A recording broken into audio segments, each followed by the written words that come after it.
Well, good evening, everybody. We want to welcome you to tonight's Farm Office Live here on October 13th. And I am David Marison. I'm going to kick us off here and go through a few slides just as an introduction for those that may be new to the Farm Office Live. We understand that harvest is going great guns across the state of Ohio. So we welcome those that have gotten on, and hopefully we'll even get a few farmers that will jump from the comfort of their combines onto tonight's program. Just to introduce to you the folks that you'll be seeing here tonight that will be speaking to you. First, left to right, Diane Shoemaker, OSU Extension Field Specialist in Dairy Production Economics. Barry Ward, the Director of our OSU Income Tax Schools and the leader for Production Business Management. Peggy Hall is the Director of the OSU Agriculture and Resource Law Program. And myself, David Marison, I'm a County Extension Educator over in Coshocton County, Ohio. And behind the scenes, we have two people that are making the magic work. And that's Julie Strausser and Jeff Lewis. They'll be dropping things into the chat and managing people in and out of the webinar. So we appreciate the work that Julie and Jeff are providing behind the scenes this evening.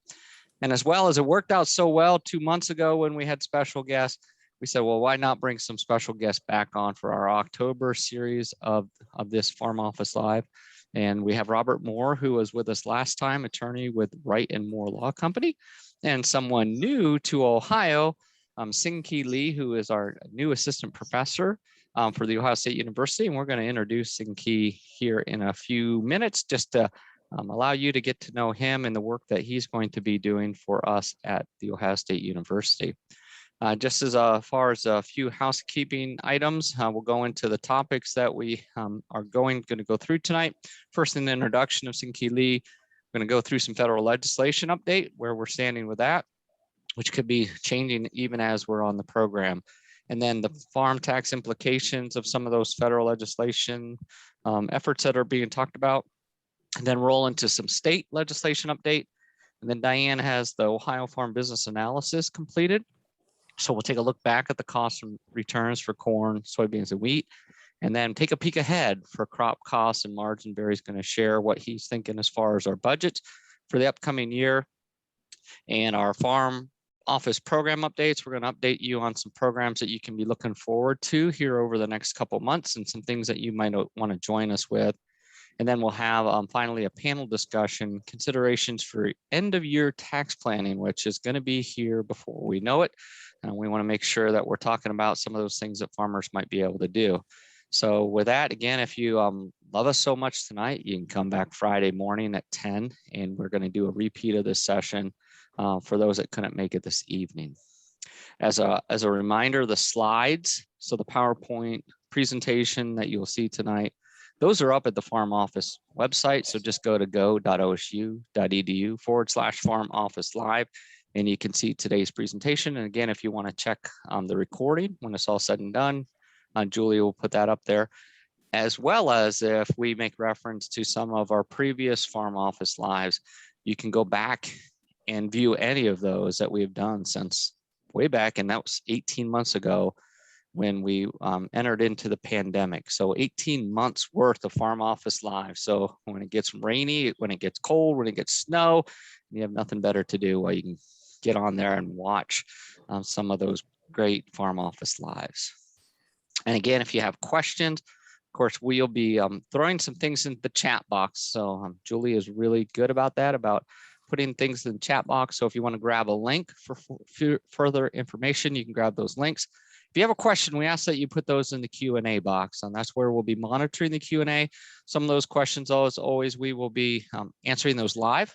Others, we may type a response into the Q&A and sharing those with the other participants in this evening's program. And if you think of a question afterwards and say, I forgot to ask that, just email it to me and I can get it out to our team. And if we can't get to it tonight, we'll get to it on Friday. So that's marison.2@osu.edu. And again, we will have an evaluation. This is really important to us as it creates and crafts the next Farm Office Live. So if you have some input, when you exit tonight's webinar, you will have the chance to go complete this evaluation. It should take you a couple minutes for those that have done it before. Pretty much the similar pattern. Take you a couple minutes to do that. And those couple minutes really gives us a lot of great information that we can put into our next Farm Office Lives. And again, those responses are private, so go ahead and tell us what you really think. Again, there's our topics again that we're going to go through tonight, and we'll move through those. So with that, I'm going to introduce Sing-Ki Lee. Sing-Ki, welcome. I think I saw you got promoted to a panelist here, so I can see you. Welcome. And we're going to just share a few minutes with Sing-Ki Lee. So Sing-Ki, first, welcome to Ohio. Welcome to the Ohio State University. And my first question to you, and we're just going to ask a couple questions to you. Tell us a little bit about yourself, Sing-Ki. Give us your background, and then we'll get into some questions about your research and some of your extension outreach program that you're thinking about for the future. Okay, yeah. First of all, thanks for inviting me, and it's really good to meet all of you here. My name is Sing-Ki Lee. I'm from South Korea, and I am, of course, agricultural economist. And I mainly study about economic aspects of agricultural production. So my extension and research both will mainly focus on farming practices and some other economic aspects of farm productions.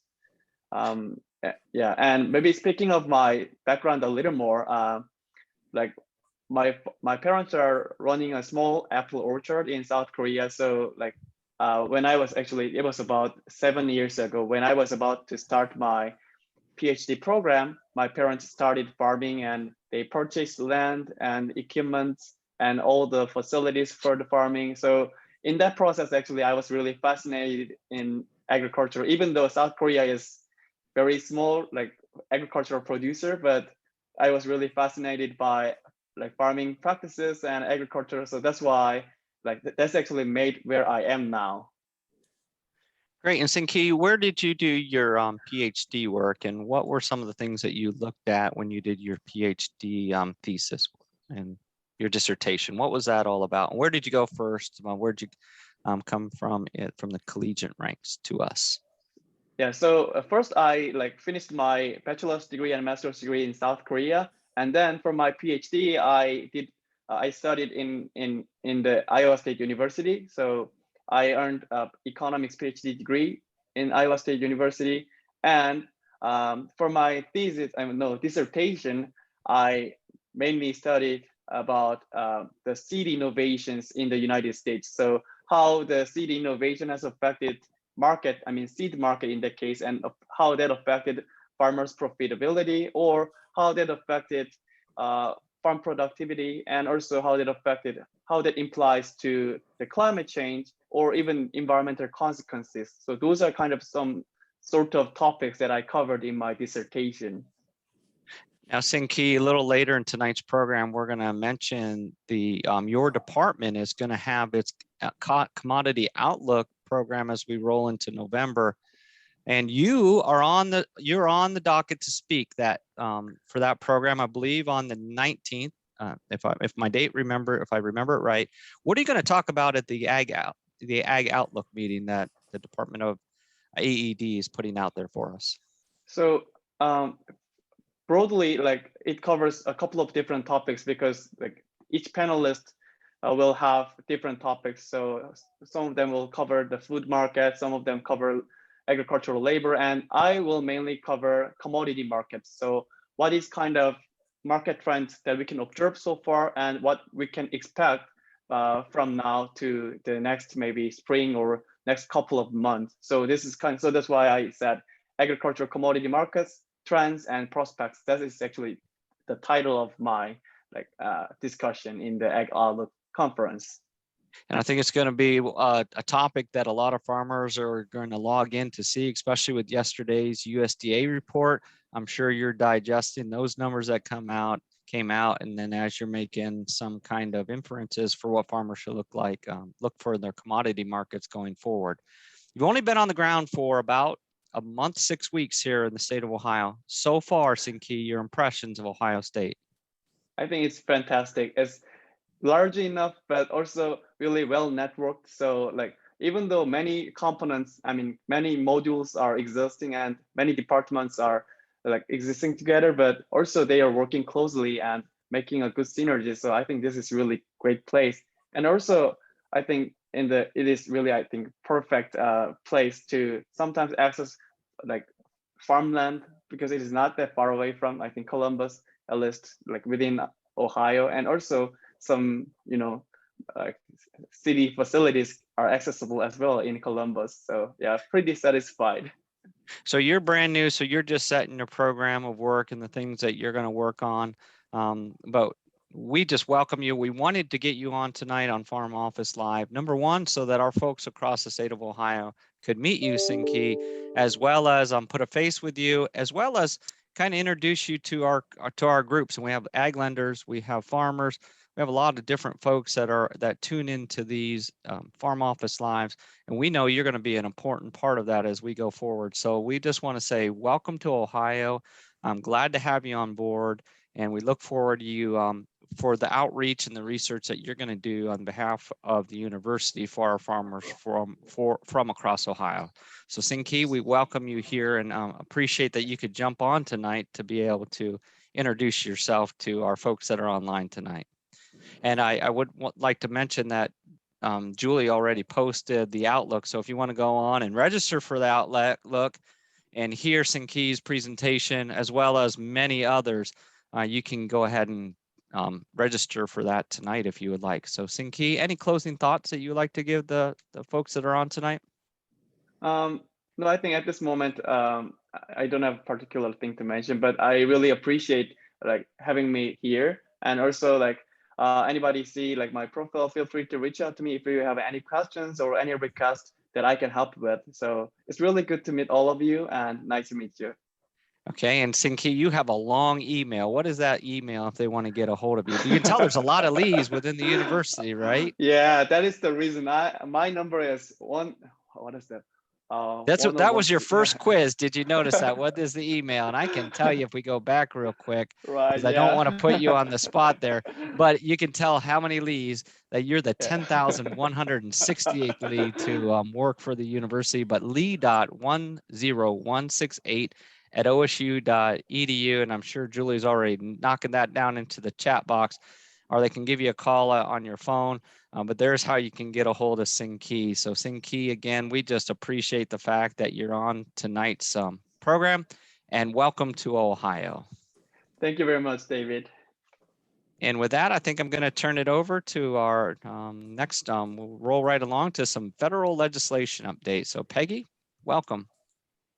Thanks, David, and good evening, everybody. Glad to see that we brought some in from the beautiful evening that we're having out there tonight. And we're here to start with perhaps the messiest topic of the evening, federal legislation, which as you stop and take a look at what's going on, it's a little bit messy, difficult to sort out. So what I have done is instead of trying to pull the more than 200 bills that are in front of the Senate and House Ag committees in Congress right now, I'm not going to focus on those because they're not going anywhere. And we all know why they're not going anywhere. We have a couple of bigger issues facing Congress as they struggle with the infrastructure bill, the Build Back Better Act, the spending limit, the debt limit. All of that is really creating a logjam in Congress right now. And so as Barry and I have talked through legislation and what's going on and what should we focus on or try to share information about, I found myself even needing to visualize what exactly is going on in Congress and where are we. So I made this chart just to give you an overview of what might happen with these big issues that are creating a roadblock for other legislation that is before our ag committees. We have the government funding issue, and that was passed, that extension, short-term spending bill was passed September 30th, and that will expire December 3rd. So we expect further action at that time, December 3rd, when that funding runs out. So that's the first issue that we're dealing with. And we also have that federal debt limit issue that's been bouncing around, and we had a $480 billion increase approved by the Senate on October 7th, and then just yesterday, I believe was October 12th. Yes, yesterday, the House passed that bill to increase the debt limit to $480 billion, but note that also will expire December 3rd. And so we expect some action to be taken around that time on that issue. If not, we could be looking in the early part of the first quarter of next year at a Treasury default. So hopefully we will not be at that point early in 2022. So December 3rd is becoming a pretty important date for moving things along in Congress.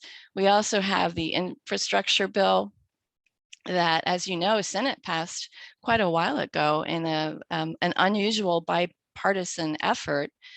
And we thought we might see that go through here in the past few weeks. And that's that $1.2 trillion for various infrastructure programs. But in a battle between the progressive and moderate Democrats, we saw a hold on that on the House side. And so that now is still pending, but we have this date of October 30th or 31st when the federal highway funds run out. And so there's another deadline that we're facing in regards to that infrastructure bill. Also then is the Build Back Better or the reconciliation bill or Biden's bill. It goes by many different names. And as many of you know, that started out at 3.5 trillion, but we have a voice saying it needs to be down around that $1.5 trillion mark. And so we expect it will come somewhere between those two numbers. When will that one happen? Well, they're going to tie those two together. That's been the plan all along, the infrastructure bill and the Build Back Better bill. That's hard to say very quickly. And we're looking at around October 31st when those federal highway funds run out. And hopefully those two will go hand in hand around that time. So in the meantime, what can we expect for ag legislation coming out of Congress? I would guess not a lot. I did a review of those bills that we thought might see some traction, and they're just sitting there waiting for all this to clear.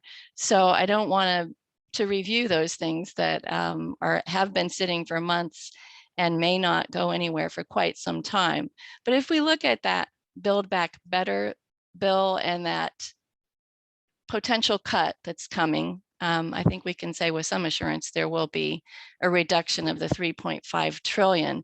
The question in front of Congress has been how are they going to cut it on the House side especially.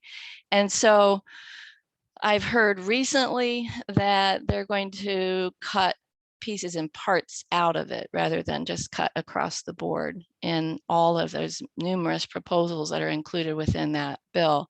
And the one thing that I have heard consistently is that conservation spending, those items that are ag related, will likely stay in at the levels that they are currently proposed. And there's $90 billion for agriculture in that current package, and quite a large percentage of that 90 billion is going toward conservation or climate or green type programs.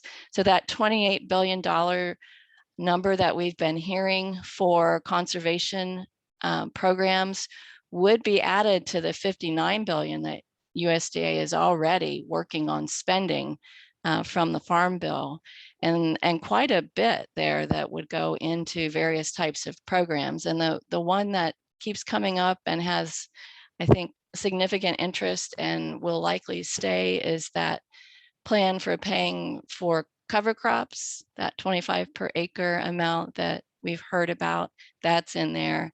And then there's a quite a bit of money in addition that goes into research and renewable energy and forestry and those kinds of issues. So that's where we might see some of those cuts.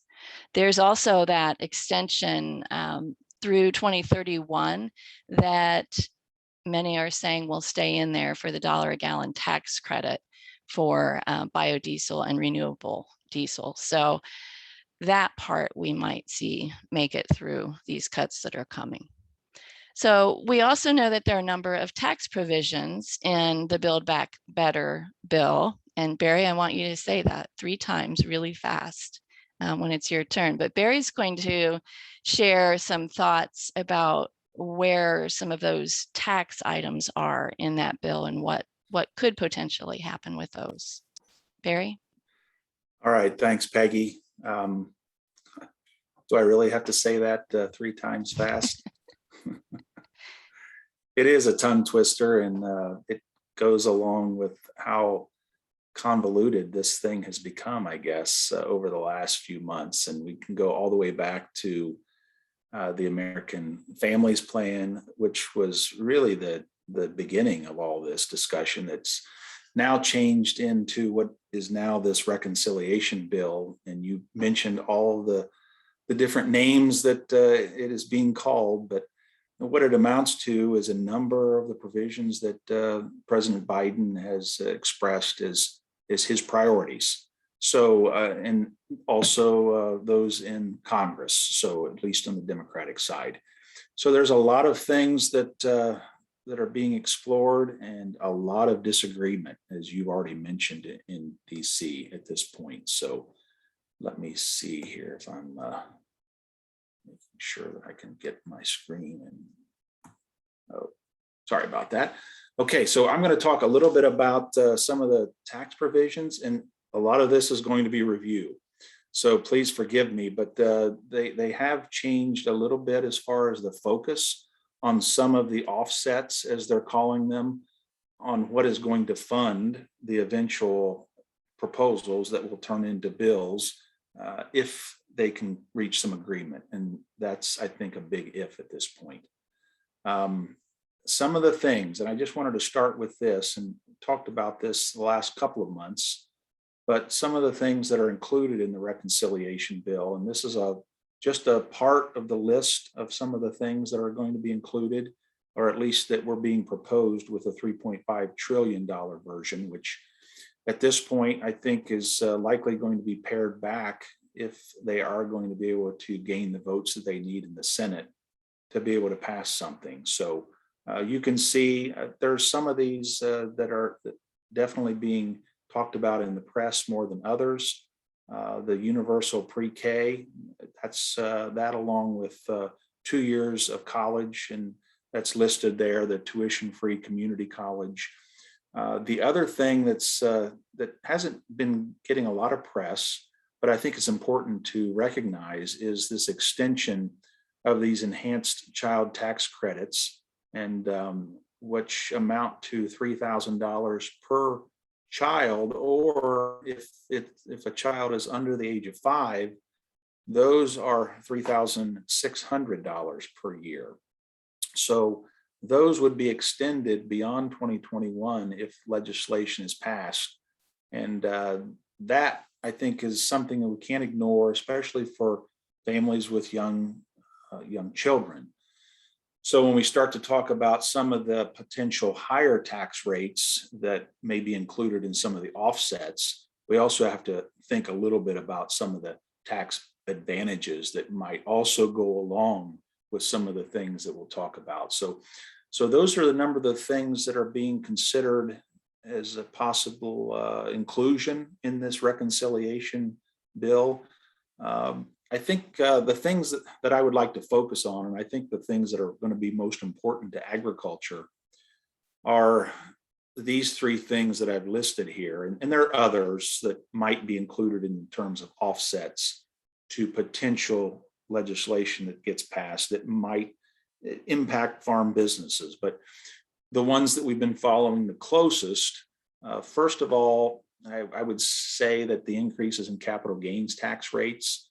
In some of the earlier discussion, they were talking about increasing or allowing certain capital gains above a certain amount to be taxed at ordinary tax rates. Now, a lot of the new language, especially in the House Ways and Means proposal, in terms of some of the paybacks or the offsets, decrease that capital gain tax rate increase to only about only 25%. So there still may be some tax rate increases for capital gains, but it appears that that is going to be somewhat muted, and it may not be that ordinary tax rate that many were concerned about earlier on in the discussions. The one that's gotten the most press, and the one that farmers and the farm lobby have really came out strongly against, is this change in stepped up tax basis rules. And what that amounts to effectively is a tax on capital gains at death. So a lot of farm businesses have a lot of land that appreciates in value, and that's where the issue lies. Now, just to be clear, there were on even some of the earlier proposals, there were exemptions, certain amounts that were going to be exempt on that. So it wasn't going to be necessarily as bad as what many had feared at first. Now those exemptions are even higher in terms of the possibilities.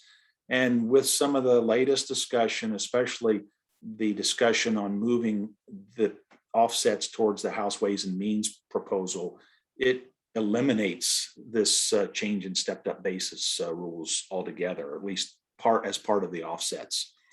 What the House Ways and Means proposal does include, though, is this third piece, and this is this decrease in unified tax credit, or the decrease in estate tax exemption. There's a lot of different terms that are used to describe that. So in other words, how much you can pass to your heirs through your estate tax free. Okay, so prior to the Tax Cuts and Jobs Act in 2017, it was $5 million per person. That then changed it to $10 million per person, adjusted for inflation. So in 2021, it's 11.7 million per person that you can pass through your estate tax free. The House Ways and Means proposal is, at least in some of the language in there, proposes eliminating that, or not eliminating that, but moving that back to the pre-Tax Cuts and Jobs Act number of 5 million, adjusted for inflation. So this year it would be 5.85 million per person if we were to see that any kind of a law change. We haven't seen it yet, so just so you're clear on that. But that's something that could be a concern, and with a couple it would be double that. So the couple would be 11.7 million under proposed legislation. But there's some other provisions in this, and this is this last piece here that I've got check marked, this special use valuation. Farm businesses can use this to reduce the overall value of their estate if it's going to remain in farming with the heirs. So there's going to be some ways that farm businesses, even if this is passed at some point, included with these offsets, this decrease in this unified tax credit, farm businesses look to have, according to the House proposal, look to have some flexibility here to manage some of that estate value, so that we don't necessarily aren't triggering that state tax. Okay, so so I've listed some of the highlights of the House Ways and Means proposal as far as the offsets, and the way they've described that the last few weeks in the House and the Senate discussions is they've got a number of these offsets in their arsenal, or as a part of the menu, and then according to how much this reconciliation bill includes in terms of all the priorities that they're looking at, they will mix and match some of these offsets to pay for all of those things that are in that reconciliation bill. So here is just a few of them. Increasing the top individual tax rates, that's been discussed for months as a part of this discussion, from 37 to 39.6% for just that very top tax bracket. Possibly increasing the top corporate tax rate to 26.5%, but here's where it gets interesting. And for farm businesses, and most are smaller, actually the corporate tax rate will probably decrease for those folks. So 18% for the first $400,000 of corporate tax or corporate income. So you can see it's a graduated scale going back to that type of corporate tax bracket. So that's really not a negative, perhaps for most farms. It does propose increasing the capital gains tax rate to 25%. It also goes back to looking at that net investment income tax, that NIIT, and making trade or business income subject to that if you have a high enough income. So anyone above that $400,000 would trigger that net investment income, even on trade or business income. So that would be a bit of a change, and that would trigger some higher income tax for some of those folks in those higher income areas. Here's this really this super high income that over 5 million. There's a 3% additional tax that would be included on that, at least as in this proposal. And then what we already mentioned, terminating the temporary increase in the unified credit back to the 5 million per person adjusted for inflation. Okay, so these next 2 or 3 slides, this is also review from the last couple of months. So the prior slide talked about the House Ways and Means proposal. These next 3 are bits and pieces from the Senate Finance Committee and how they've defined some of the things that they originally were including in the offsets for this reconciliation bill. So it's a mix and match. There's a number of things that have been included in these next 2 or 3 slides that are coming from Senate Finance that don't necessarily match up with the House proposal.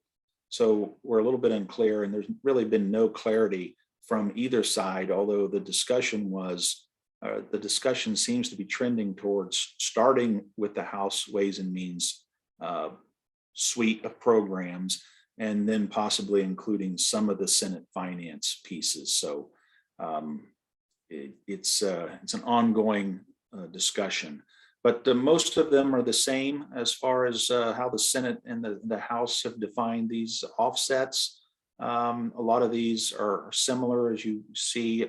I know that the Senate Finance was considering a higher corporate tax rate, but many of the same bullets as we just discussed as far as that goes. The one exception, long-term capital gains, still in play, I think, with the way the Senate has been discussing that. So that goes back to that change in the stepped-up basis rules. So as much as we'd like to say that that is off the table, if we're only looking at the House version or the House proposal, I think it's still in play, at least in the Senate finance discussions. So the one thing, though, that came out, and this was discussed prior to the House proposal, is that if we were going to continue to include this in offsets, so we're still going to include this in the offsets of the eventual reconciliation bill, this capital gains, or treating these capital gains as we're going to actually we're going to realize those capital gains. So we're going to account for those capital gains at death, but there were going to be much higher exemptions in the discussion earlier, much higher exemptions than earlier discussed. So $5 million per person or $25 million carve out for farm businesses. So this language was included. However, we're a little bit uncertain as far as whether or not that piece is even going to be included if they pass legislation. So that's the big thing I think that I would, I guess, point out in the Senate finance version, is that they still have discussed that, and I don't think it's completely dead. Couple of other things. Senator Wyden, the finance chair, also had a proposal that was drafted stating that current partnership rules are too complicated for the IRS to enforce, turning partnerships into a tax avoidance strategy, and especially for those that have LLCs or serial LLCs, this may impact how those LLCs are taxed. LLCs at the federal level aren't recognized, so they, in most cases, will file taxes as partnerships. So this is something that they're looking at pretty closely. We're not real sure as far as all of the language and how it might eventually end up, if it ever does, in any kind of offset. But this is something that we're going to continue to watch. Okay, and that brings me to the end of that discussion, and I would open it up for any of my colleagues to pile on and correct any mistakes that I made. All right. No mistakes, Barry. I'm sure there might have been a couple, but thanks. So we warned you that the federal legislation topic was a bit messy, and that's where we stand now, and we'll keep an eye on all of this and hopefully have more to report next month with some progress made on those topics. As we look at Ohio and what's going on with legislation here, not quite as messy, although we have had a few bills consuming a lot of energy down at the State House in regards to COVID and vaccines and some of those kinds of issues that are perhaps holding up some progress on ag bills. But I do have a review for you of state legislation. First, I've told you for a few months now about the wind and solar facilities bill, Senate Bill 52, and that just became effective on Monday. So that is now in place in Ohio. That bill has those three different parts that increase local involvement in reviewing and citing these large scale wind and solar facilities in Ohio. It allows county commissioners to create restricted areas and to prohibit the siting of facilities in their counties, and also enhances decommissioning plan requirements, which I think will be very helpful for farmland owners in the future. So we have a number of resources now available on those new laws. You can find them on farmoffice.osu.edu on our energy law library. I've made several videos with our energy field specialist for OSU Extension, and I've written several law bulletins that explain those new laws that are now in effect in Ohio. We have a couple of bills recently introduced, and this one is one that some of you may be familiar with, the Ag Link program. We don't hear about it as much as I would expect to hear about it, but this is the loan program available through the state treasurer, through that office, and that can reduce interest rates on ag loans for ag purposes. And so it's called Ag Link, or the Agricultural Linked Deposit Program. A bill just introduced there on both the House and Senate side, just on September 30th, would expand that program to co-ops. So co-ops would be permitted to apply for those loans. And it would also remove the $150,000 loan limit and give discretion to the treasurer for establishing loan limits as they come in, as they so wish. So that one was just introduced. Some legislation that's moving would be, some of you may have heard about the water pollution bill. I've reported on this one before. Over on the House side, it's moving in the Senate now. It's one of those controversial topics that goes back to WOTUS.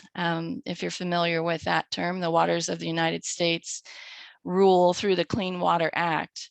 And this would take Ohio to an interpretation of ephemeral features that would echo the 2020 WOTUS rule, which has actually been struck down by a number of courts, federal courts at this point, and is in a state of uncertainty.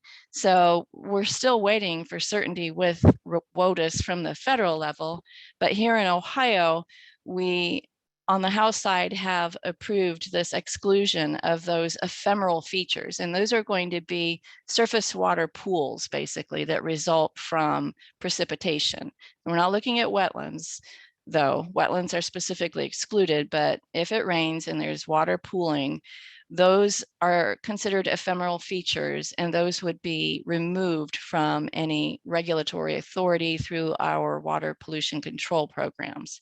So that did pass the House. It's pretty controversial. A lot of parties are lining up on both sides of this bill, but it made it through the House late September and is now proceeding through the Senate over in the Ag and Natural Resources Committee. And they just had their 6th hearing for that one. So we will see what happens with that.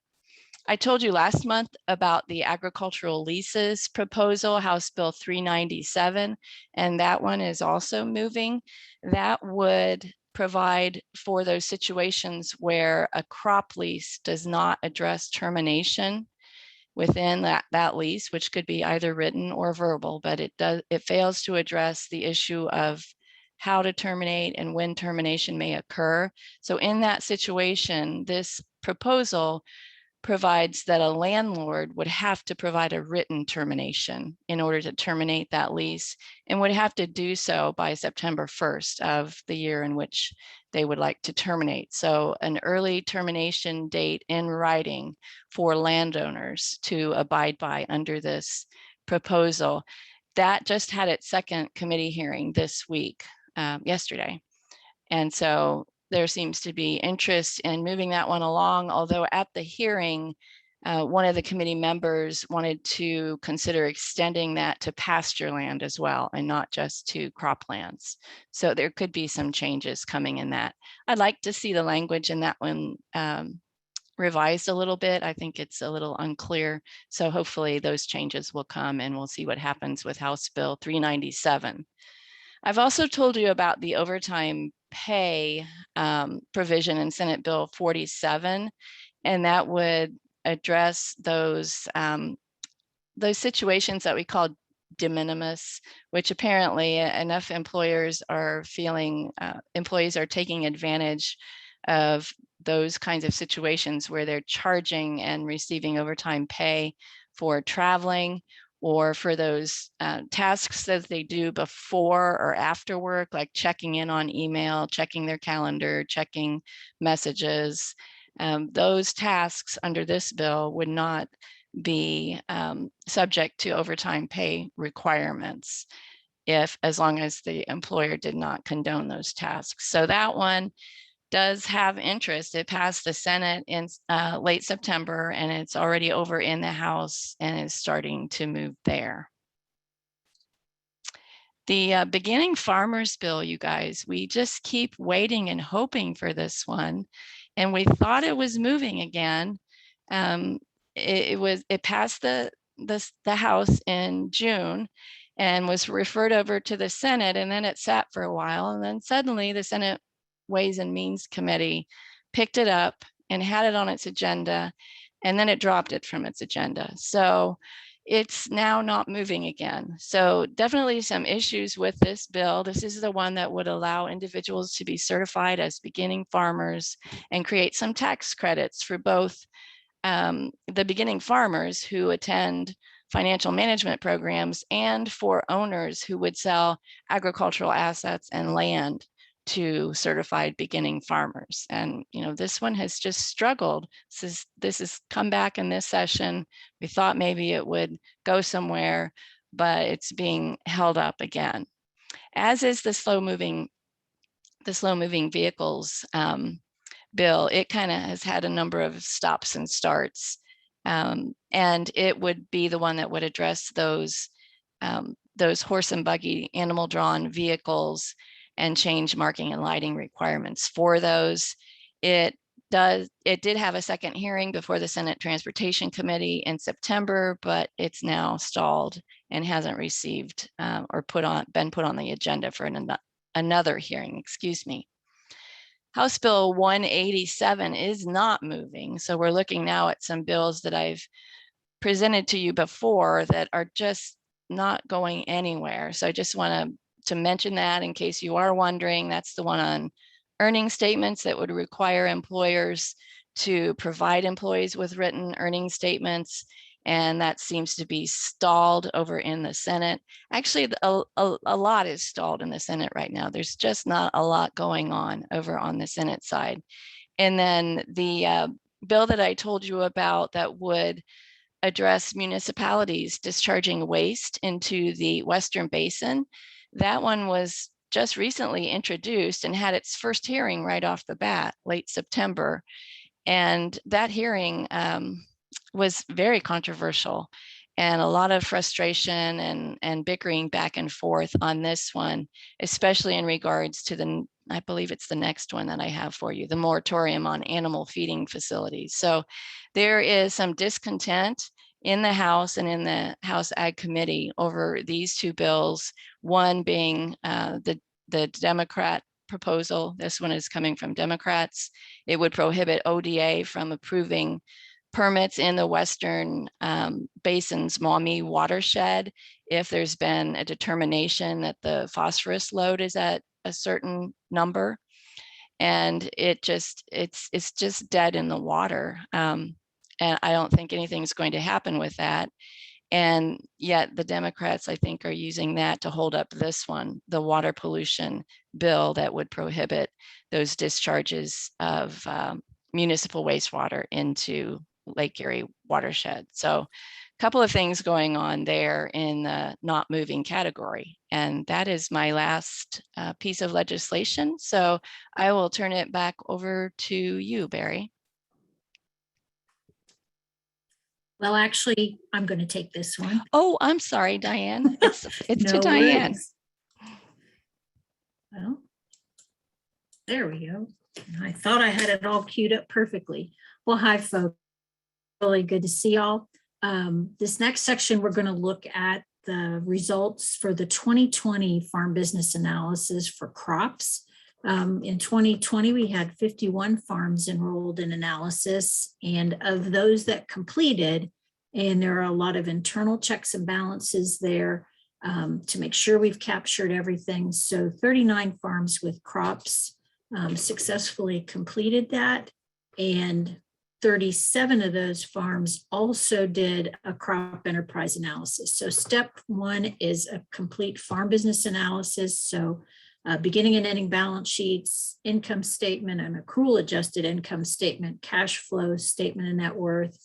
And then when that is solid, we do that second step for the farms that are interested, and that's completing the crop enterprise analysis. And so those are the numbers we're going to look at today. You can see in our state of Ohio that's showing here, about 29 counties that had those farms that did this crop enterprise piece. So let's take a look at corn first. If you want to look at the summary numbers, you can download the summary on Farm Office or directly from farmprofitability.osu.edu. You can download that PDF. And in that, you'll see the numbers both for corn on owned ground and corn on cash rented ground. Today, we're just going to focus on the enterprises that are on cash rented land. And so we had 26 of those in this 2020 summary. And so our first column here of numbers will be the average of all farms. And our second column is going to be that high 20% of farms. So those are sorted by net returns per acre. So these 6 farms are 6 of the 26 total farms, and they were sorted by the highest net return per acre.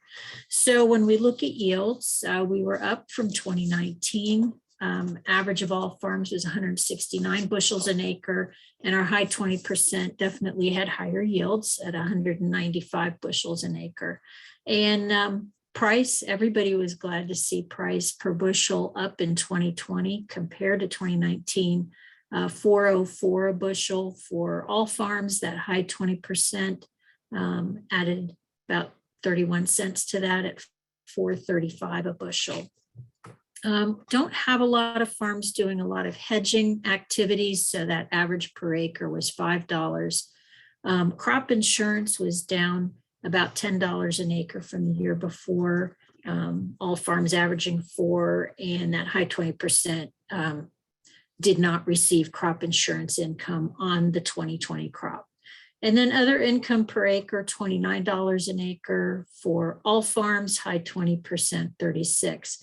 And that's going to be income related directly to the production of corn in that year, whether that's a program, a CFAP type program.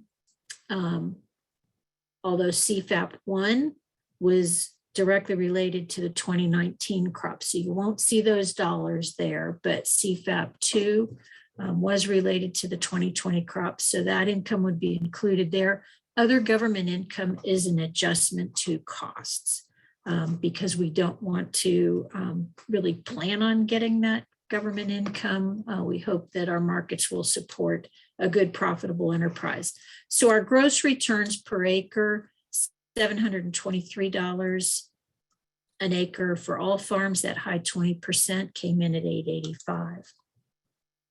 So these prices, I think, Barry, we're going to enjoy these this year as we look in the next presentation. You're going to be talking about what we're going to be looking at probably for prices of our direct inputs for 2022.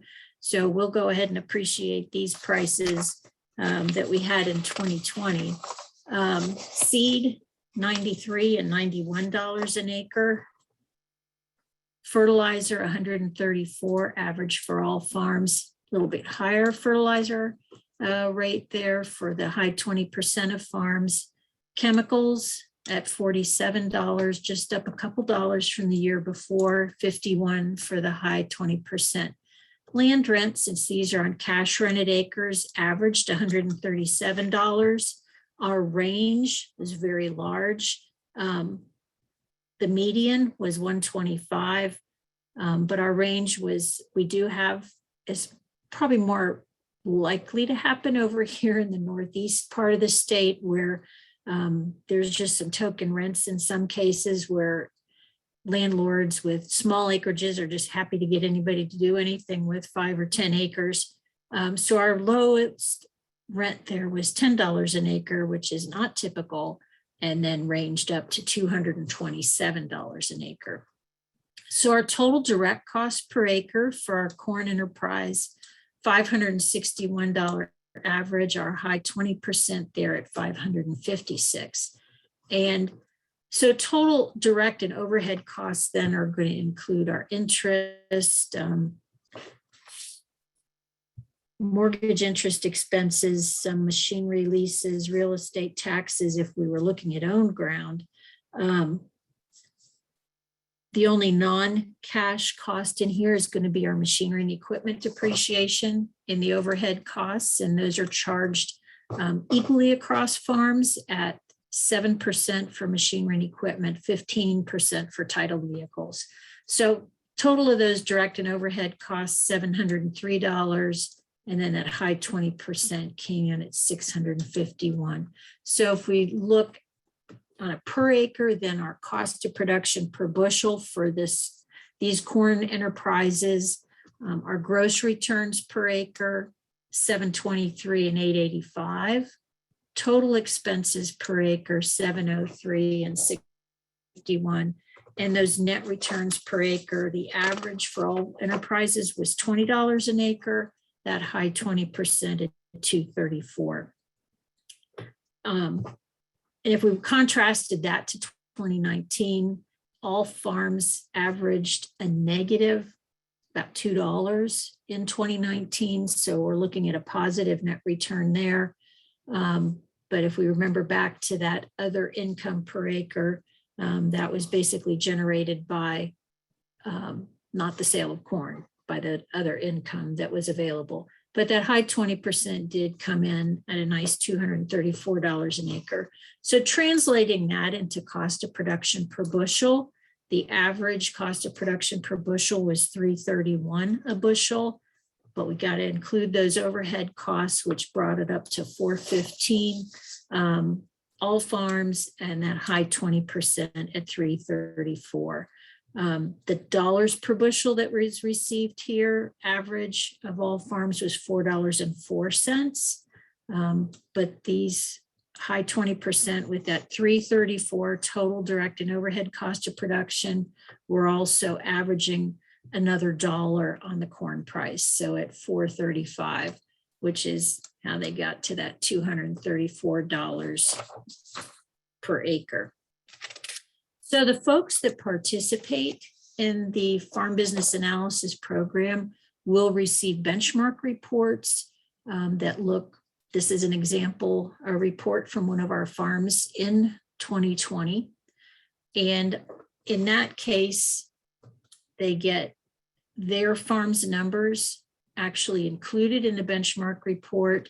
They can see then what the group median was, or the number where half the farms achieved a number higher than that, half achieved a number lower than that. And then they can compare how they did on each item. So where we have yield per acre, this farm achieved 174 bushels an acre. Then they look for the highlighted cell, and this comes highlighted for they fell in the 60th percentile, and you can see the range. So each of these percentile groups includes 2 to 3 farms, because there were 26 included here. So the 3 lowest average yields were 92 bushels an acre. And you can see then the range of yields that were achieved by each farm. And you can see how these highlighted squares are scattered across the benchmark report. And that's very typical, but at a glance, a farm can see how they performed compared to other farms. You know, my favorite thing is net return. And so this farm was in the 80th percentile, with 20% of the farms, or 4 of the farms, doing generating a higher net return per acre. And then another interesting thing is we can also see that the bottom 50% generated a negative net return per acre. So these reports are personalized for those who complete analysis, but they are also available in the summary. So farms who did not participate can also use these to see where they fall against their peers. The important thing to understand, though, is that these are accrual adjusted income and expense items. So include all the income and all the expenses generated by the corn enterprise, whether they were paid or received in 2020 or before or after. The other thing I'd like to mention about the benchmark reports is that in the summary, in the back, we've also included benchmark reports that include both cash rented and owned acres. So then you have, about 60 farms, 55 farms that you're comparing with, all corn generated in Ohio. Okay, next we're going to look at soybeans on cash rented land. And we had 23 enterprises on cash rented land, and then we have 5 broken into this high 20% category. So yields, fortunately, were up from 2019 at 56 bushels an acre for the average of all farms, about 3 bushels higher at 59 for the high 20%. Dollars per bushel, you got to appreciate this, because in 2019, we averaged $8.90. In 2020, it was very welcome to see this average price per bushel received of $10.23, the high 20% cashed in at $11.59 a bushel. Crop insurance was not the player again, down to about 15 cents a bushel across all these enterprises, where it was over $18 the year before. Other crop income, $25 per acre, average of all farms, $40 for the high 20%. So gross returns per acre, average of all farms, just under $600 at $596, and the high 20% at $725 an acre. So as we take a look next at the direct expenses, seed, $58, $43 for our high 20%. Just picked out the typical highest expenses in the enterprise. Fertilizer, 41, lower at $28 for our high 20%. Chemicals came in averaging $44 an acre, 38 for our high 20%. Land rent, $143 an acre. The median for all these farms was $140. Our high 20% averaged $138. The range on land rent for soybeans in 2020 was $65 to $228. So our total direct costs, $380 versus $340 for our high 20%. And then the total direct and overhead costs totaled $458 an acre for all farms. The high 20% just under 400 at 396. And then if we look at it on both the acre basis and that per bushel, gross returns per acre, again, just under $600 for all farms, $725 for the high 20%. Our total expenses, and you can see the detail on the direct and overhead expenses in that summary. $458 average, $396 for the high 20%. So the net return per acre was higher for these farms than the net return per acre for corn. So the average of all farms was $137, $329 for the high 20%. Breaking that down, the costs on a per bushel basis, our cost of production, our direct cost of production, $6.81, total direct and overhead, $8.22 for all farms. And that was compared to the $10.23 a bushel they received, which is why we had a nice, more positive net return than we did for corn. The high 20% farms, $5.75 a bushel to cover their direct costs, $6.71 to cover the direct and overhead costs.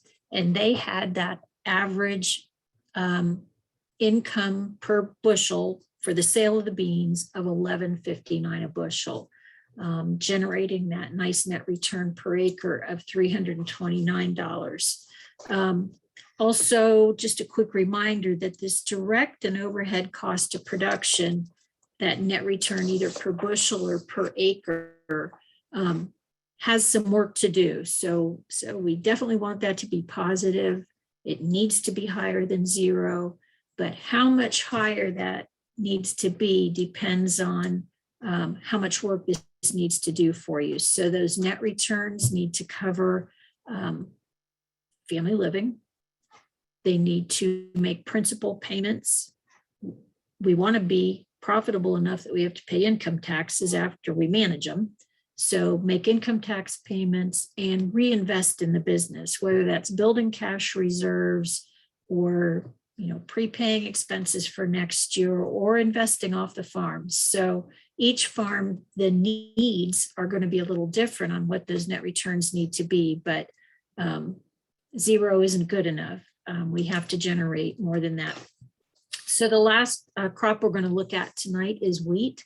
We're going to look at both owned and rented acres here, a smaller number of enterprises, so owned acres, and then our rented acres. So yields there, 82 and 85 bushels per acre. The dollars received per bushel, $5.30 on owned acres, rented acres, $5.38. Crop insurance, not big in play here either, $2 a bushel only on the owned acres. It was a zero on the rented. Excuse me, some other crop income, which with our wheat crops can also include sale of straw, $35 and $59. And so gross returns generated by the owned acres was $474 and $516 there for the rented acres. Direct expenses, as we look at those, seed, $56 and $47 an acre. Fertilizer, 77 and 81. Chemicals, $8 on owned acres, 17 on rented. Land rent, $107 for those rented acres. Range there was $51 to $232 with a median rent of $118. So total direct cost per acre, $240 and $358. Total direct and overhead costs, $431 an acre for our owned acres, $439 for our rented acres. So very close when we get to the bottom line.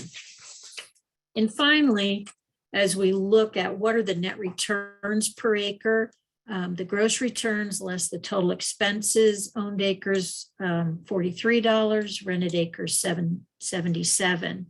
And so that direct cost of production per bushel, we're looking at $291 for the owned acres, and obviously rented acres is going to be higher because our land rent is included there.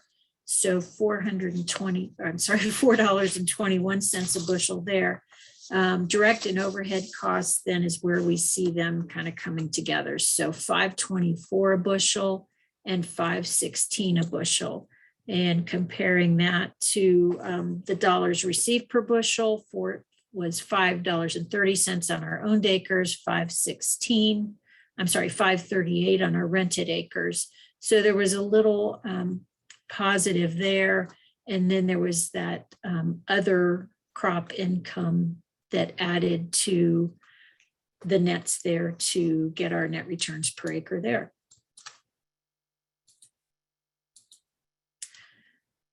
Here are the both places that you can download a copy of either the crop enterprise summary or our dairy summary. It's time to be thinking about becoming involved next year if you want to, or your clients are interested in getting some very detailed information that they can use to make really good informed decisions on their farm business. So we have farm business analysis technicians around the state, so you can contact them directly, or if you want to contact me, I would be able to connect you with those folks and get you started right after the first of the year. With our grant funding, we will be able to offer analysis for a heavily subsidized rate of $100 per farm.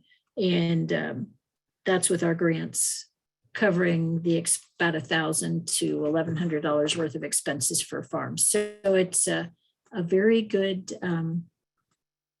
it's a good deal. So that wraps up our discussion on farm business analysis. And Barry, now you're going to tell us what it's going to look like in 2022. Well, we're going to try. It's a lot of great information. I think it is especially valuable for me to look at the differences between the average farms and the top 20%, especially the cost of production and the big differences there. And so that, at least it's all interesting and it's great data. So I encourage you all to participate. We're going to talk next about enterprise budgets.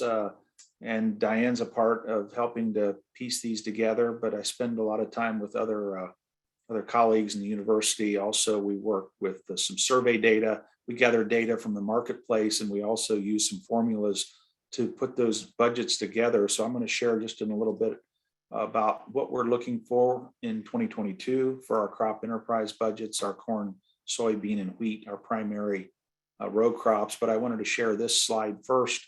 This is looking at what the USDA has projected for 2021. This last dot here on the very far right, as far as farm income for the entire US. So another step up, and some of that has to do with price, mainly on the crop sector side, and also some government payments. But it's still a relatively strong year, at least if it's somewhere close to those that were projected by USDA, and I think they will be. But that leads us to talking about what may take the wind out of the sails this next year, and that's going to be higher costs. And almost across the board, crop producers are going to be looking at a number of costs that are going to be higher. Some of the things that we're plugging in terms of kind of estimates right now, and based on some facts on the ground and some anecdotal evidence and some preliminary survey work, seed costs about 10% higher on each of the three major crops. This one might be a little bit high. Crop chemical costs, it's a mixed bag. You know, some of these herbicides and other crop protection chemicals are fairly flat. Some are going to cost much more. So we're plugging in about 25% higher costs on crop chemical costs, drying costs 50% higher.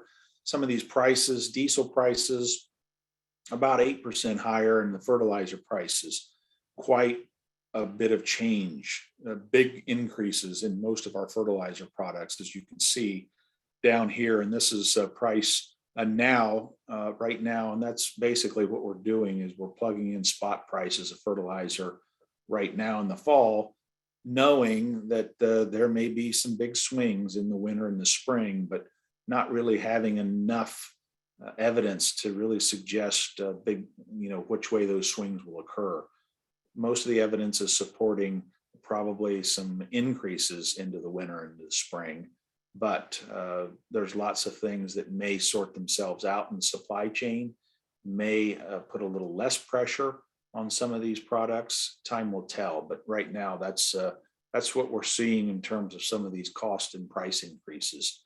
Overall, as we look at the budgets that we pieced together right now, variable costs are the direct costs, and those aren't exact matches, but they're pretty close in terms of how that's defined in the FinPAC analysis and what we're doing with the budgets. But the variable costs or the cash costs, if you want to define them that way, roughly, looking at about 20% higher for corn, 19% higher for corn, 18% for soybeans, and 25% for wheat. This is looking back, this is corn production costs over the last 12 years. We put some of these graphs together. I just wanted to show you this one just to kind of show you the trends. And you can see that after the big run up in the kind of the middle to the first part of the last decade, due to the higher crop prices and higher rents and higher fertilizer costs, we kind of flattened out and even lowered our overall crop price per acre. Now we're starting to see a little bit of a spike back up, and we're going to see a much higher spike this next year, it looks like. This is looking at the corn budget. This is what we're projecting right now, looking at, and this is including some of the price changes that we've seen in the last couple of days due to the USDA reports. But right now we're looking at around $4.90 per bushel for next fall delivery for corn. Trend yield in Ohio is about 183. That's a 20-year trend. So you can see what the revenue projection looks like, the receipts, and then some of the variable costs down here to the overhead of the fixed costs and returns. I'll show them side by side here in a moment with the rest of the crops. Soybeans, we're plugging in about 11.80 per bushel. This has softened about 30 cents over the last couple of weeks. So we've seen this decline due to what amounts to a little bit higher yield and higher stocks. Trend yield about 57 bushel to the acre is what we're plugging in for this next year. Wheat holds up pretty well, actually, when compared to the other two, especially with the price that we're seeing for next summer delivery. So around $7 per bushel is about where we can start to price some wheat for next summer. 73 bushel trend yield. And this return, this analysis, this budget right now does not include any straw or double crop returns. So this, the wheat budget can look a little bit better if we include those two pieces. If we look at them all side by side, you can see what we're looking at here. And this is corn, soybeans, and wheat. Soybeans still holds up pretty well, even with the recent softness in price. You can see how they all compare returns to variable costs around 360. In other words, this is what we have left over to pay our overhead or our fixed costs. Soybeans, they pretty similar here. Soybeans have a slight edge, wheat a little bit less, but again, it doesn't have some of those other extra potential revenue streams that we might include with straw and double crops.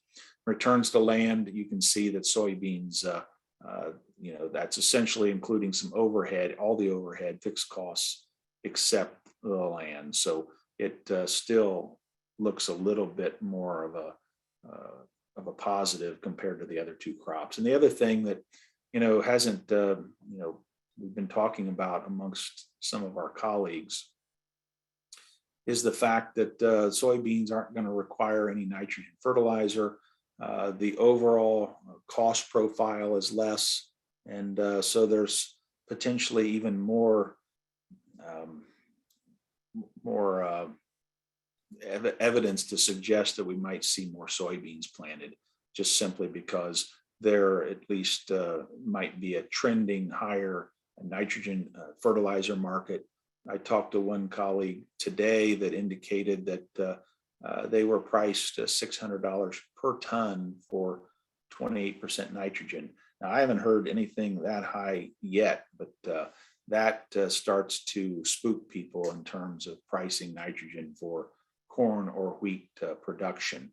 And another colleague indicated that trying to price nitrogen out into the spring with their local co-op, they had no luck. The co-op was not guaranteeing any product out into the spring. So there's, those are some negative stories. We may see things change, but right now there's at least some economic evidence to suggest that soybeans might be the preferred crop into the next year. Cash rents, we didn't mention this. We talked a little bit last week, but we did see some increases from 20 to 21, around 3.5% to 4%. And the evidence would suggest that we're going to see some higher cash rents into 2022.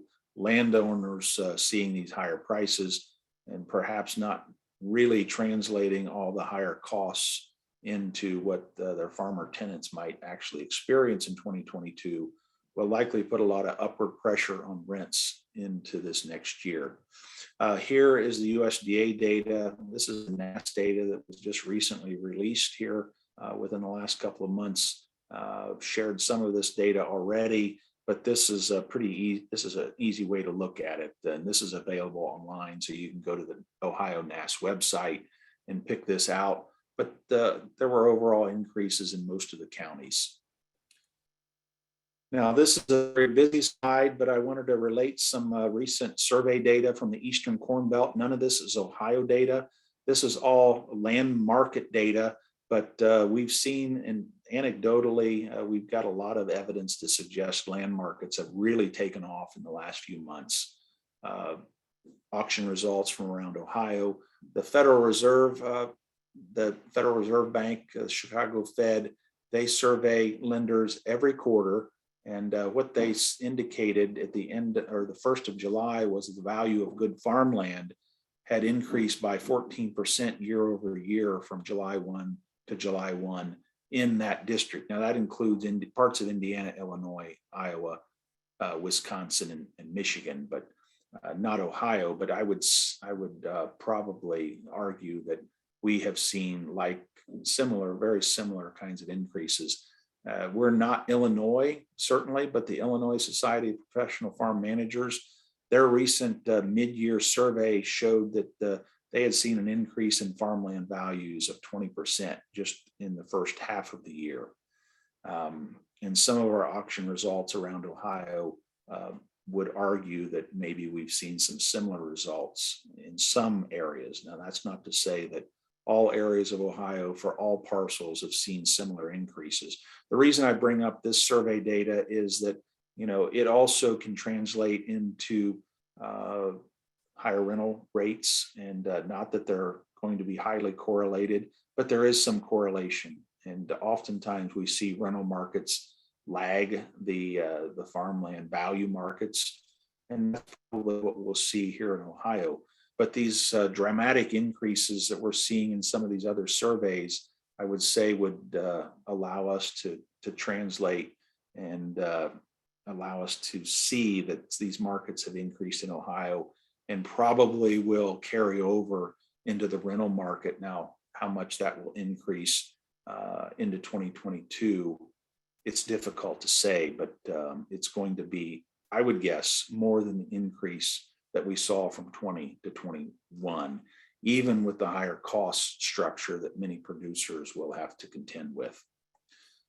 A number of fundamentals that are at play. I talked about these last month, so this is review, but most of the fundamentals would argue for higher rental rates. But this one right here, I think producers need to do a good job of communicating these higher input costs that we talked about at the beginning that producers are going to see are going to shrink margins and put some pressure on the bottom line in 2022. And there's some ways that I think maybe we can discuss this between us as colleagues and all of the folks out there that are going to be having to sit down and actually talk about what the rental rate should be. I really think that we're in this short-term high margin period that perhaps we shouldn't see rental rates go up in a fixed manner.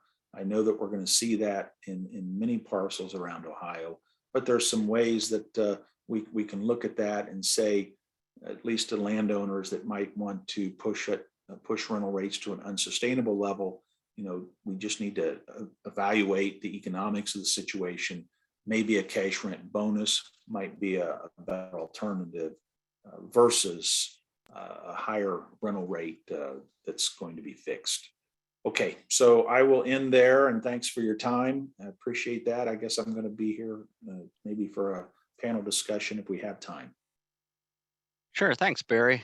Great optimistic news there. I was just grabbing my head when you're showing how the increases were, and as are all producers as we look forward to 2022. So I just want to give a few updates, and Barry, this kind of is in your wheelhouse and Julie's wheelhouse, but just to kind of let people on that are online know about some upcoming programs. First, the Ohio Income Tax Schools, the registration's open for those.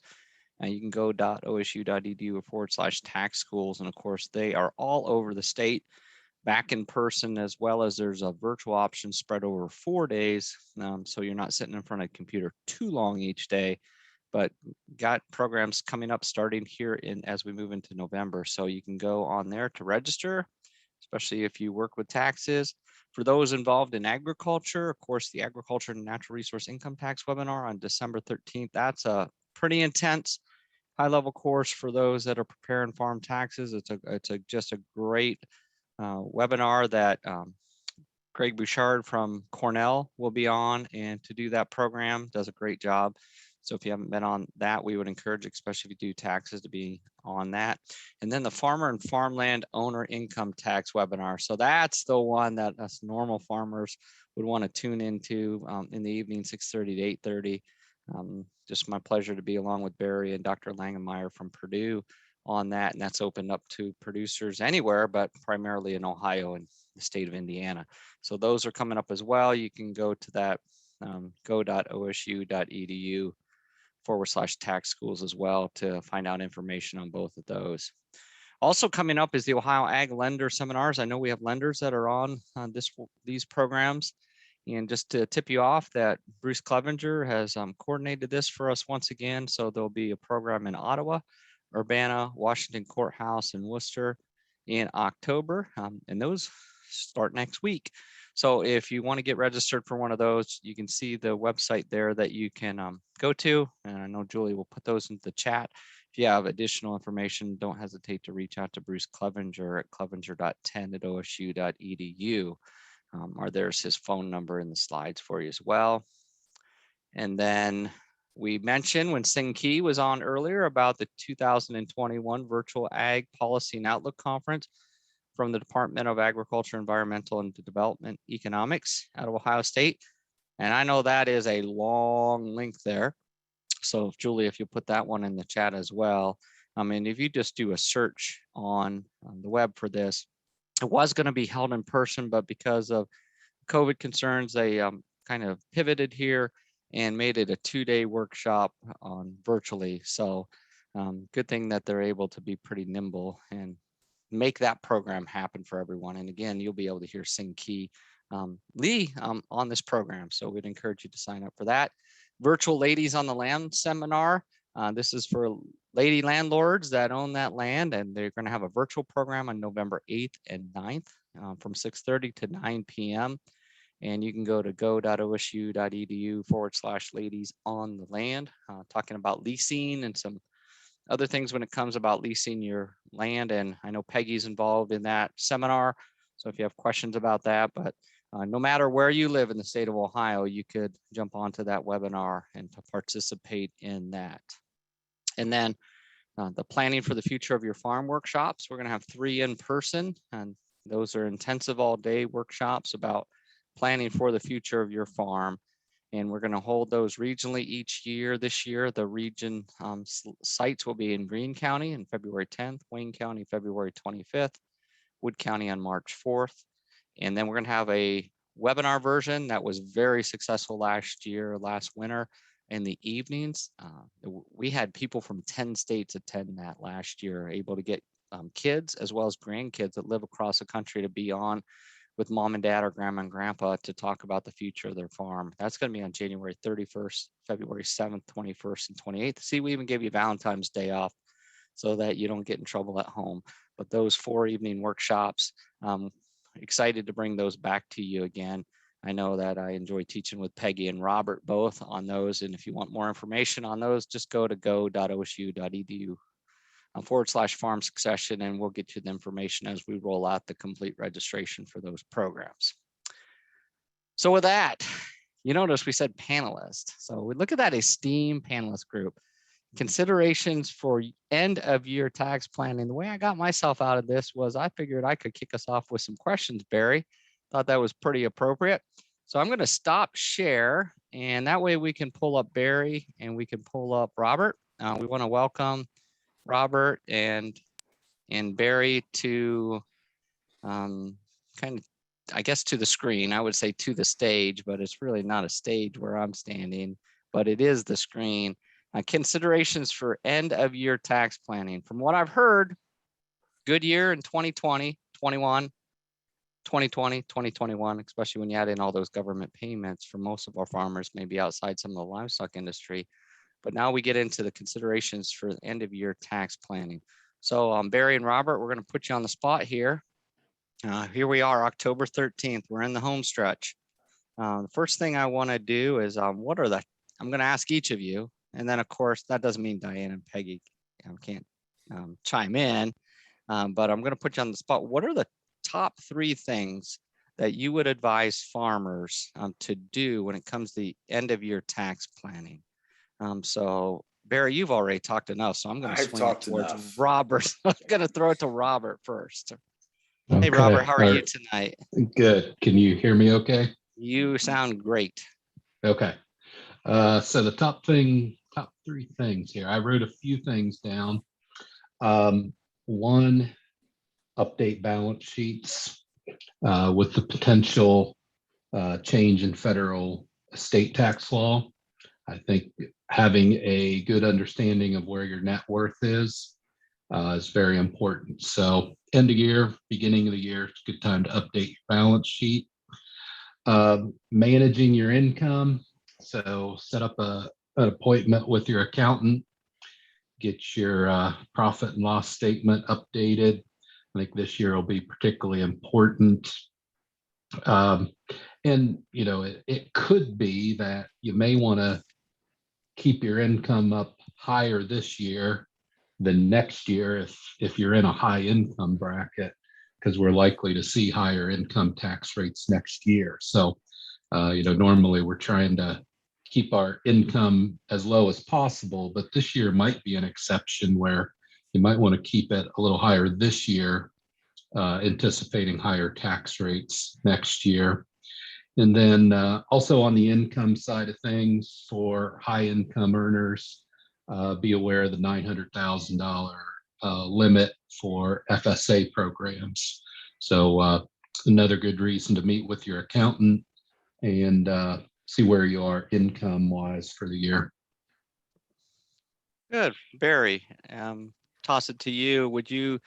Those are some pretty great suggestions as far as, especially this year with high income. And I guess we'll call it a high income year because that's about where we are. But other things from this that you will be talking about at our tax schools here coming up that you might add on to what Robert said there. Yeah. Or do you I mean, disagree with Robert? Maybe I should ask that first. No, Then we'll not get at it all. exciting here. No, I don't. Great points. I concur for what it's worth. I mean, yeah, I mean, I think we have to realize too that there's two sets of producers.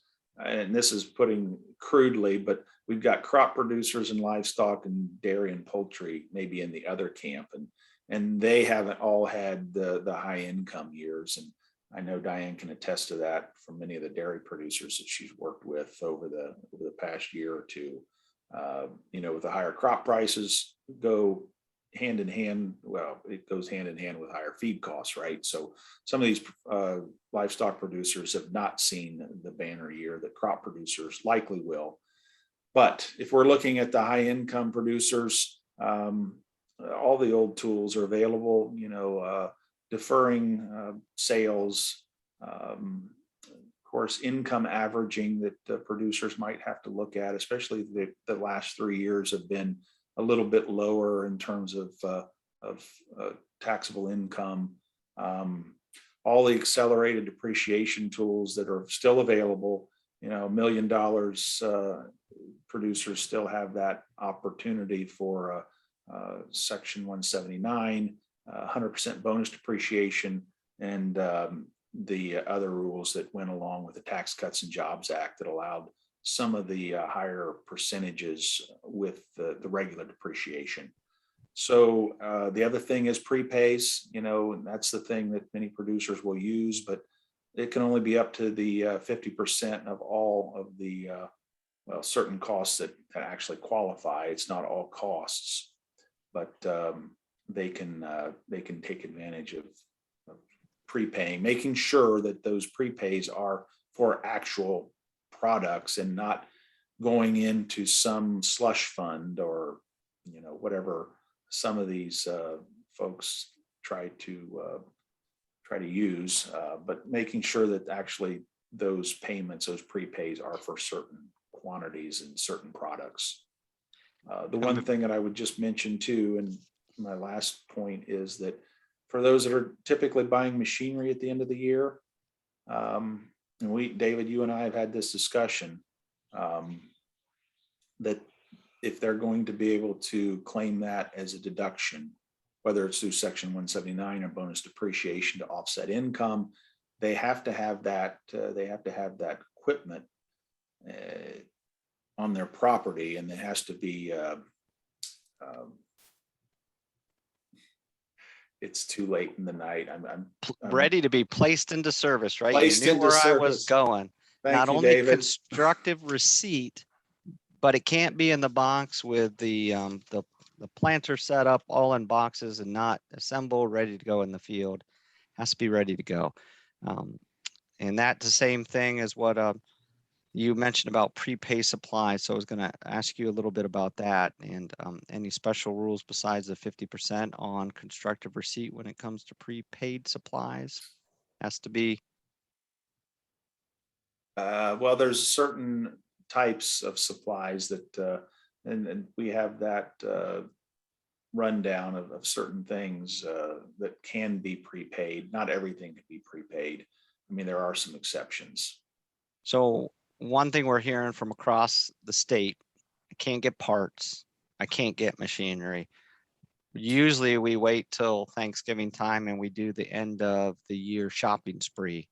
Do you think farmers are going to be able to do that based on what you're hearing on machinery and parts availability across Ohio and across the Midwest? I don't know. I think that from the stories we continue to hear, it doesn't sound like the opportunities are going to be as great as they have been in the past. Others may have different stories to tell. Robert, are you hearing through your clients any of these same kind of stories on some of the strategies that they're going to be using here at the end of the year? Yeah, machinery is very tight.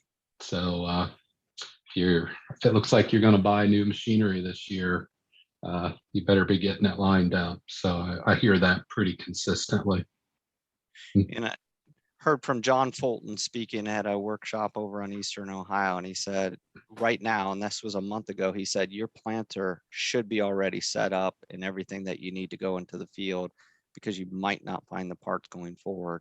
So make sure you have it set up and go over that equipment now and start prepaying and buying some supplies, even though we're hearing some suppliers that are not going to allow you to purchase stuff because they don't even know if they'll get it in hand. So other things that you're seeing in your crystal balls, I mean, it looks like maybe 22 is going to give a little bump to us in agriculture. So Robert, I appreciate that you mentioned about maybe this is the year. I wouldn't want to say this, that you might pay taxes. And you might have to pay taxes because of not being able to buy machinery or buy some of those inputs.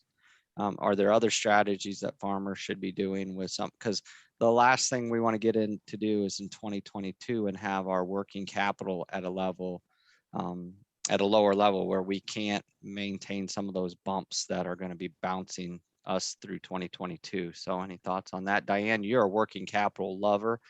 What do you say about working capital, or any advice on working capital going forward? Don't spend all your cash. You can only build it up when you don't spend it all. So, you know, it's going to be that balance between trying to manage taxes and retaining some cash. So meet early, meet often, quickly with your accountants and lenders that are on tonight, setting up those appointments so you can get together with them to talk strategies and see where you're at, put those balance sheets together. Like Robert mentioned, the net worth statements, see how you're going to manage that income. And I know, Diane, your ears perked up when he said the word profit and loss statement. So about, are you actually doing those? And then looking at your limits. And Barry, we talked traditionally at schools about deferral, income averaging, using accelerated depreciation and bonus depreciation. And those they are scheduled to be reducing, where bonus depreciation completely goes away. The Section 179 will probably stay around, but maybe at lower limits. Are you hearing anything else to the legislation on any of those? We have always gotten those extended, but yet they're here to sunset here over the next couple of years. And any ideas on depreciation, and how do you roll out of a situation where you're depreciating equipment each year, but then maybe it's accelerated depreciation, but then you're not going to have that in the future as an option for some of this year-end tax or tax avoidance or income management? I heard something this last week that, you know, both parties seem to want to protect some type of accelerated depreciation. I'm not sure if that will be the case when some of those Tax Cuts and Jobs Act provisions sunset, especially if we haven't had new legislation by then. So I guess time will tell. But I also wanted to reiterate something Robert said about the balance sheet, making sure that folks are paying attention, because with the way land values have gone up, it won't take too many acres to jump up over the $5 or even the $11.7 million per person. If we start to plug in $9,000, or even if it's just $8,000 per acre for land, the number of acres a farmer has to have to penetrate that ceiling. It's not nearly as many as it was a few years ago. Great. Robert, any other concerns that you have? You heard Peggy give the federal legislation update, and we're watching that. Barry gave his update as far as some of those tax implications on the estate planning side. I know a couple of things that you said about meeting and that updating your balance sheet. Any advice? And I know you mentioned this in our last Farm Office Live update in, I believe that was in August now, about doing some of the planning with your estate planning attorney and dusting off that trust and taking a look at things. Any advice that you want to give folks before the end of the year on that they could be doing now? Yeah, so Barry had talked about it's IRS code section 2032A. It's where farmers can value farmland at farm value rather than fair market value. If that increases to over $11 million, many farmers will come out of these tax changes ahead on estate taxes.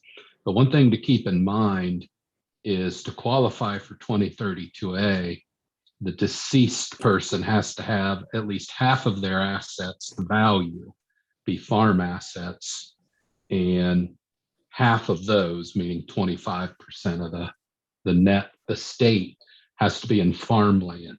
So this is another reason to update your balance sheet and be accurate on your land value. Do not undervalue the land, because we need to know where you're at, because 2032A could be it's always been an important estate planning tool, but it could be a primary estate planning tool in the future. And so a good balance sheet and meeting with your accountant or attorney to make sure you qualify is going to be really critical, I think, in the next few years. And on those appraisals, Robert, what the best way to know your accurate land value? I know our auditors on tax valuation, we look on our property tax papers, or may not be in line with what we see happening in the market around us right now. So what's the best way? Or Diane, you do a lot of these through the FinPack. What are some suggestions on that to get more accurate within our balance sheets on that? Actually, I'm going to question in there for Robert. So would having both a cost and a market valuation balance sheet address what you're saying about having accurate current market values? On the legal side of things, I really only care about fair market value, because when we do the estate tax return, it is all fair market value. So the cost basis doesn't affect us much. Right. So the cost basis we use when we're figuring rate of return on assets. So we don't really use right now fair market value for those. Terrible return on assets. Yeah. Okay. Yeah. But on the estate side of things, we want to use fair market value. And David, to your point, how do you value your land? Auditors usually are on the low side. I find our clients usually have a pretty good idea of what their land's worth, because, all farmers pay pretty close attention to the most recent land auctions. So I just think farmers tend to, maybe when they do their balance sheet, they may undervalue it a bit, just being conservative, but we need to be as accurate as we can. Good. Peggy, you've been silent over there. Anything from your legal chair that you'd like to throw into the mix for year-end planning? No, I love this part when we do this on Farm Office Live, because I get to sit back and be a student of these tax professionals. So I have nothing of value that I can add to that. Well, then I think you should really attend one of Barry's 2-day tax schools, because those will really. I didn't say I really- want to be one of you. I just said I appreciate all of you. And you appreciate our tax accountants even more after you go through a 2-day tax workshop and understand all the minutia and all the details that each one of them have to understand and know to help us with our farm taxes. So our hats off to those accountants and tax preparers that are on tonight, especially because we understand how valuable you are to our clientele across Ohio for the work that you do. It's just amazing. Barry, I don't know how you keep it all straight. You try, it's tough to keep from day to day to day. It seems like it's changing. So with that, as we pull to a close here, any last comments, panelists, on anything as we're here, we have basically 2.5 months to make any course adjustments before the end of the year. I know we're in the combines right now, but as we're sitting in the combine, what are some things I should be putting on my to-do list for the next rainy day, which is, by the way, Friday night, right? So what should I be putting on my to-do list? What would be on the top of your to-do list outside of what you already mentioned from any of you? Mine would be just to try to sketch out something rough in terms of what your taxable income is going to be. They're not going to know it certainly exactly what it might be, and some of them are already doing those calculations in their head, I'm sure. Diane, you're I'll- next on this. Oh, Robert, you're underneath me, Okay. so go ahead. All right, I'll say the same thing I did in August. Stay flexible as we're looking at tax changes and year-end uncertainty. Stay flexible, stay informed, and get your information from good sources like this webcast. Don't get your news from cable news and people that want to maybe exaggerate a bit on status of things. And I would add, be doing this now, because those stories about machinery equipment not being available are true. So options are going to be different than they might have been 2 years ago, even last year, in terms of, oh, it's December 15th. Maybe I should go buy something. Probably won't be able to do that. So plan early. Plan early. That will be the key for the end as we close this year out. Peggy, anything to add there? No, I just want to thank Robert for joining us tonight. We really appreciate your time. Yeah, anytime. Happy to do it. It's great to have you. So with that, I'd like to thank Robert. Thank you for being on. Sinki, we appreciate you being on. Julie and Jeff, we just so appreciate the things that you do behind the scenes to make us look a lot smarter on this side. So we appreciate you doing that. Again, as you we'll have these webinars in November and December. We have those scheduled. They're on the Farm Office Live webpage. You can go and register those as well. And of course, we would just ask you that as you exit tonight, that you would do the survey. And we appreciate, as always, just as yesterday was National Farmers Day, right? So we appreciate all that our farmers do across the great state of Ohio to help feed us. And we appreciate that. So with that, if you want to come back on Friday, 10 a.m., we'll be back again.